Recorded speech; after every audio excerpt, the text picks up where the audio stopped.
I'm not leading this. I'm not leading. It's not my show. It's not my show. It will be in a minute. Let me get there.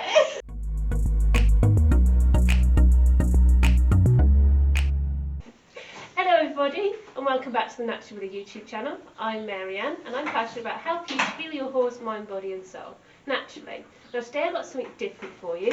I've got Suzie here of Suize School Horsemanship. And now you've probably heard me go on about her a lot in my videos, so I thought I'd introduce you to her. So Suzie, why don't you tell us a bit about what you do? I drink a lot of gin and cry. No, right, not the actual after.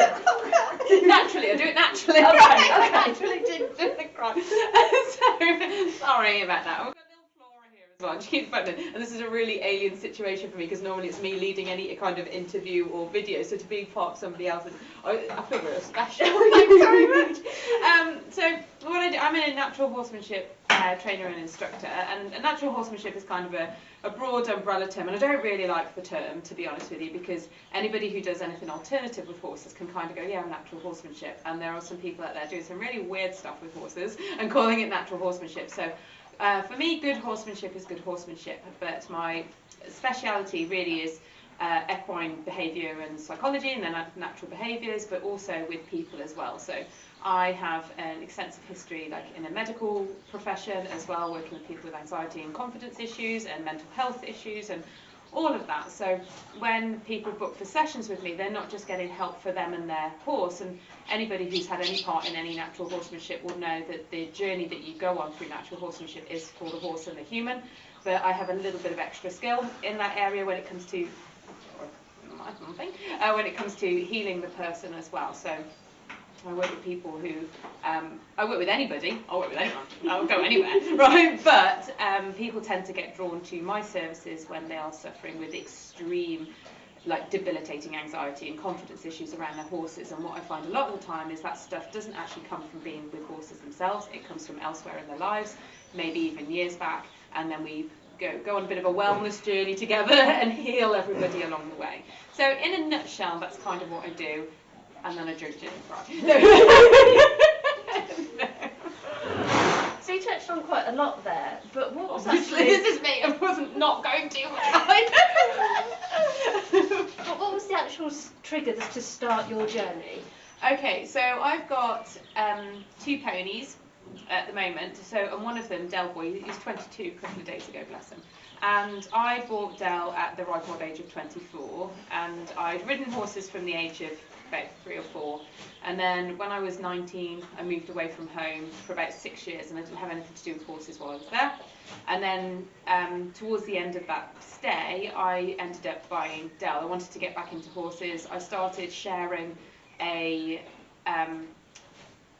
horse that belonged to somebody that I worked with, and that horse terrified the life out of me. He was very big and very worried, and through the owner of that horse I was put in touch with Del's owners, and they were selling him, and they had this adorable cute little pony, and he hadn't been ridden I think for about 18 months before I had him, and I thought everything would be fine. I got on him, he bucked me around the arena, and I was like, I'll take him. So it was the most unsavvy like purchase of my life. He had 4 legs, a mane and a tail, and he was adorable, and I was like, I'll take him, right? So I bought this pony and I got him home, and I'd never owned a pony before. I'd ridden horses, like I said, a lot, but there's a world of difference between riding one and owning one. You know, getting on one for an hour a week for a weekly lesson is very different to owning your own horse.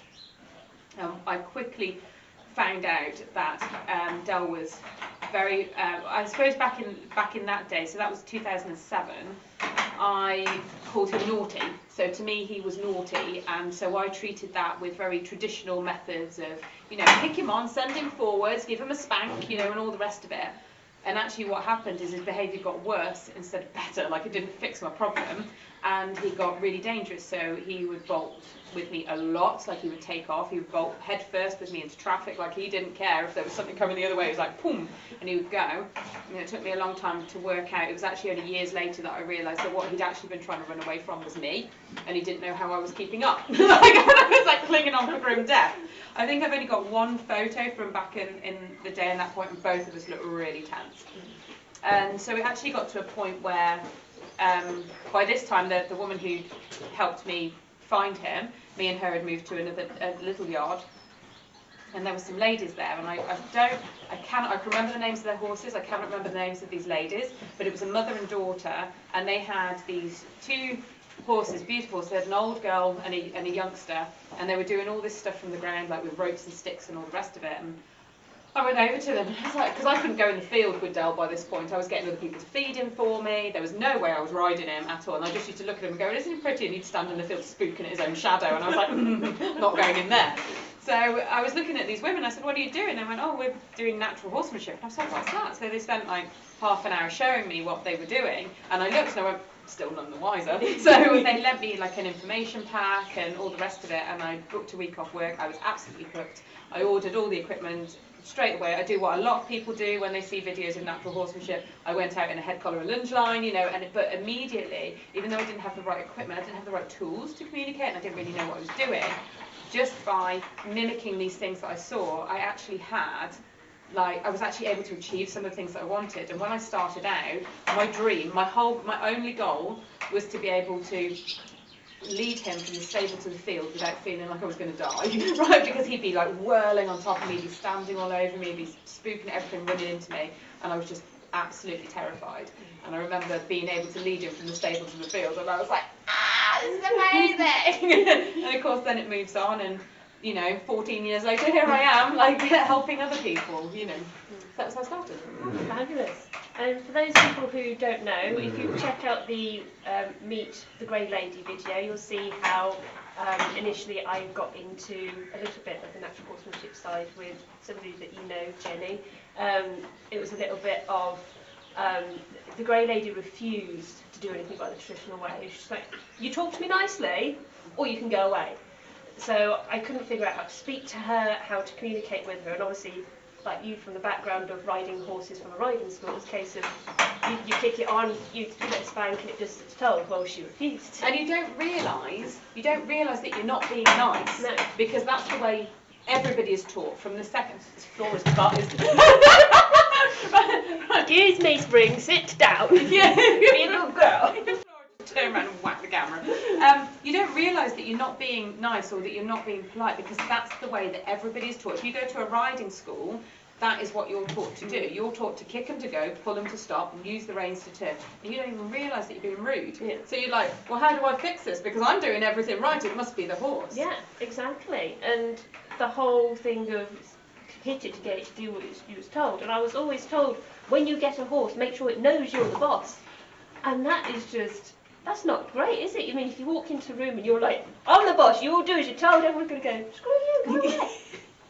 Yeah. So why don't horses do it? I mean, they do, but they just do it in a different way, and they communicate differently, which I think most people don't pick up on. And what I found as well is that through doing what I'm doing, the amount of people that I teach and have taught that are still being advised things like give them the blue pipe, which I'd never even heard of, so that was outside of my remit of horse abuse. Like I didn't even know what that means. I don't think I want to know. Blue pipe is like this like hard electrical water pipe, or I think it's one or two like plumbing pipe or something like that.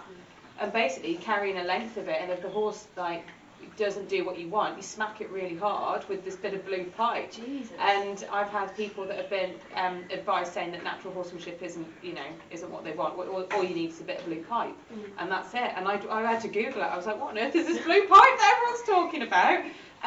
But it's scary how many people are still out there believing that. And I've seen people like horse trainers out there doing some horrific things to horses, and people being, oh yeah, look at that, oh she's such a naughty girl, oh couldn't get away with that with you, and people are still applauding people for doing these sorts of things. But I remember that I used to be one of those people, not applauding people for like getting firm with horses, but getting firm with a horse or aggressive with a horse was not uncommon back in my day when I was like really young. It just seemed to be the way to do things. Yeah, exactly. Force it to do what you want.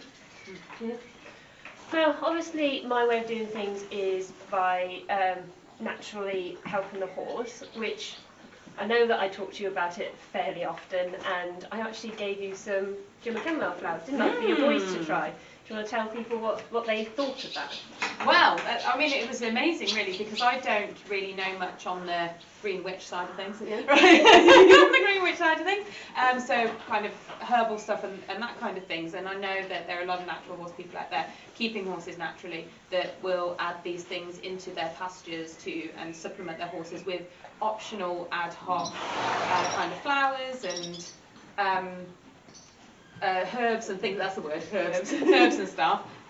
To help with their horses' wellness, and it was something that I'd never done for my horses before. And Marianne gave me some chamomile to give to them. I'm just watching Flora, she's got my legs stuck. Right? No, we're not. Gave me some chamomile to give my ponies, and I could not believe it. So she gave me about 500 grams. It was a really big bag, and all I did was I put it out in a bucket and I offered it to the ponies, and they both they had a little sniff of it.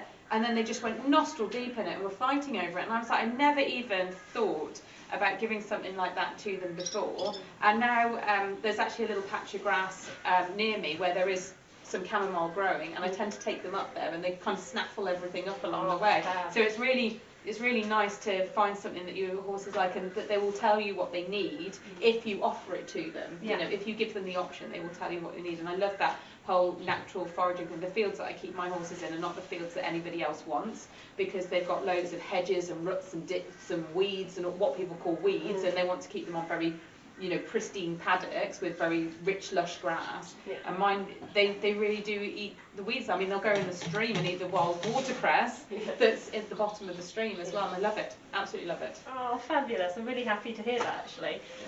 So also, you know that I have mine on a track system, a paddock riders track system.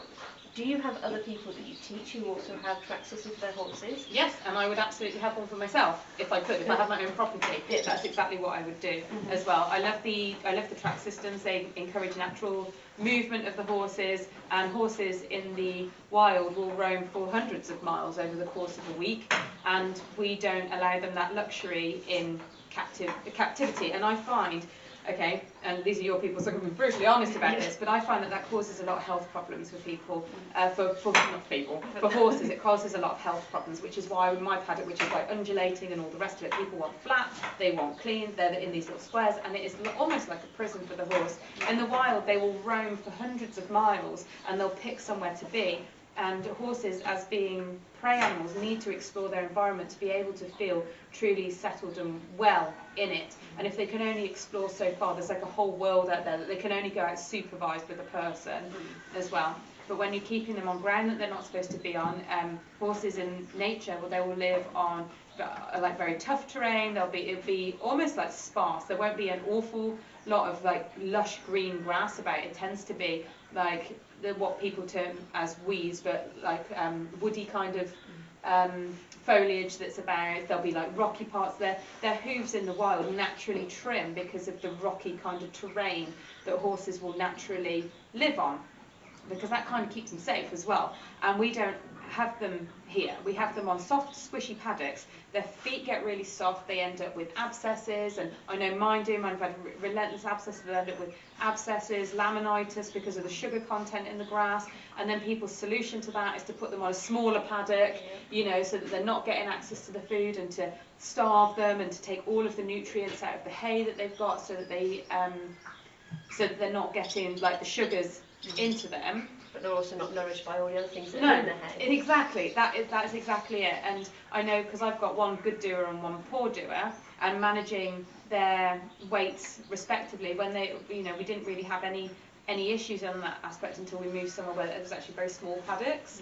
I have to manage them separately because one needs extra food and one doesn't, just like yours here. They have the thing. I do love to have them together as a herd. They move a lot more when they're in a herd together. When they've got a track system, horses will run, and they'll trot and canter around the track system, as a herd playing together, and it stimulates that play drive for them, and it gives them mental and emotional as well as physical well-being as well. I think it's absolutely incredible. You have the food one end, water the other end, so they're having to move. It keeps their fitness up, and I just think it's definitely what I would have. I've got other people that use track systems as well, and it's definitely what I would do if I had my own facility and I could do that. I could do that. So I do the best that I can with what I've got, but Oh, no judgment here. No, I do find that it causes even down to things like, you know, colics and all the rest of it, and you know, people then start bringing horses in and keeping them turned in, which then leads to stress, which then leads to ulcers. And I deal with a lot of horses that are presenting with behavioural issues, and actually when I go out I find it's a medical issue because of the way that the horse is being kept is not natural for horses. You know, it's really not natural, and it causes them to feel stressed, even if they don't outwardly show it, because they're prey animals, so they hide all of that stuff. And then the first thing that someone will know is like they're having trouble with like mounting the horse, and I'll go out and I'll go, you haven't got trouble mounting the horse, you've got a medical issue going on here. Cool. Sorry, Flora. I'm off, I'm out. Yeah. So obviously in your work you actually see a lot of people doing things differently, a lot of horses with different temperaments, different personalities. And do you find that the horses present differently when you see them? Are they calmer if they've been on a track system? Are they more engaged, or is it the other way around?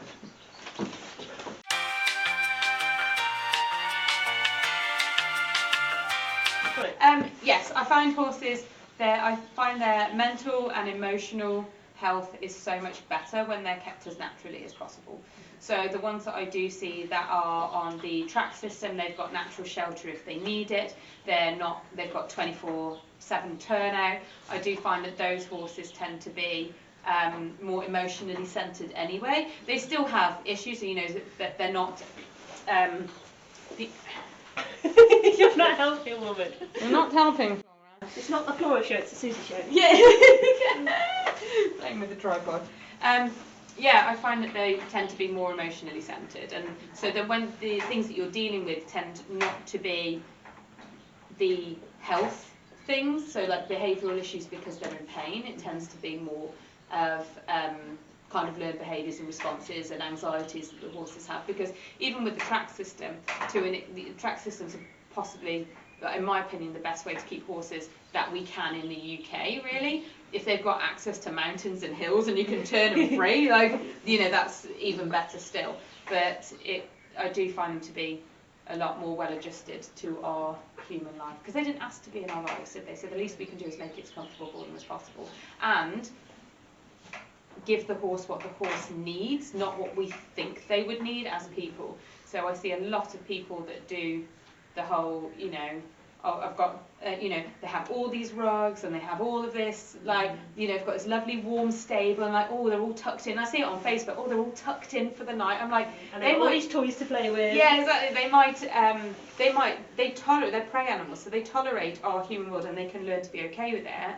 And some of them even get really sweet on the stable, mostly because that's the time that they get left alone. So they can get really sweet on things, but that doesn't mean that naturally that's what they want. Because I also find that those horses that tend to get a bit sweet on the stable also have issues like cribbing and windsucking as well. Yeah. You know, they have those as well. So but because they are safety-bound creatures, people will see them going, oh, they just always want to be in the stable, and they'll see that as a, you know, my horse likes the stable, and like actually they're seeing it as a place of safety. It's not, if you turned it loose on the hills, it wouldn't come back. Like, it's like, I'm under no illusion. If I turn my horses, no matter how much they want to be with us, if we turned our horses loose into the wild, the vast majority of them, if not all of them, would not come back, no matter what we think. Even when they see us coming, they see us like coming to the field and they come running over, they're coming over because they've been stood on their own, bored all day, and you turn up to entertain, like, oh my goodness, I'm actually going to get some interaction with a human being, or with something. I'm going to get an interaction, especially those that are kept in paddocks by them. I'm actually going to get an interaction. Whereas, you know, these guys on the track system, they get plenty of interaction with each other, you know, these natural interactions and behaviours, and you know, so they're not wanting in that department. And what's really lovely is that gives you a really true reflection of how your horses feel about you, because your horses want for nothing.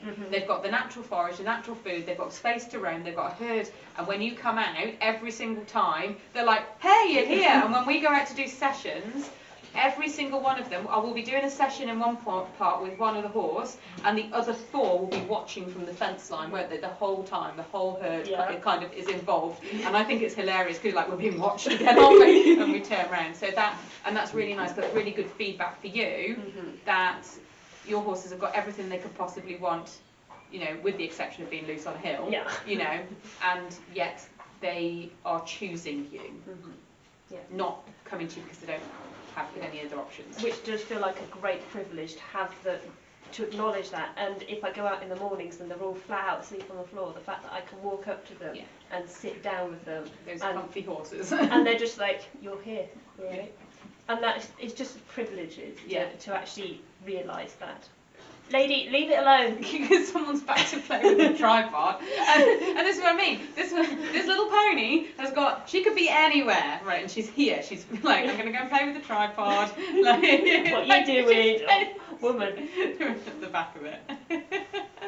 Well, thank you for that. That was really, My really pleasure. great to talk to you, and perhaps we'll do some more in the future. Yeah. We'll see what happens. Yeah, no, anytime. And hopefully that was interesting, informative, and I didn't waffle on or go off topic too much, because that's the other thing that I do. I wander off, and the next thing we know, we're talking about my trip to Asda. So everybody, as you've seen, Suzie is absolutely amazing. It's why I talk about her so much. I'll link her in the description box below, the link to her Facebook page. It's a lovely group over there, really positive and great energy from the people over there. Just get rid of the pony. If you're not already, subscribe to the YouTube channel and click the bell icon so you get notifications for every Can new we do video. that thing where we go like, if you just want to click the bell, and then you put the bell above my finger? Right, a bit too technical. Oh God! Like, click the description box here. Or you can click That's on my this. nose. But it's always up in the right hand corner. Oh right, okay. So for further videos on the YouTube channel, check out this link just here on the Suzie Pick page. my nose. Don't forget to like the Sorry for Facebook ruining page. your decorum.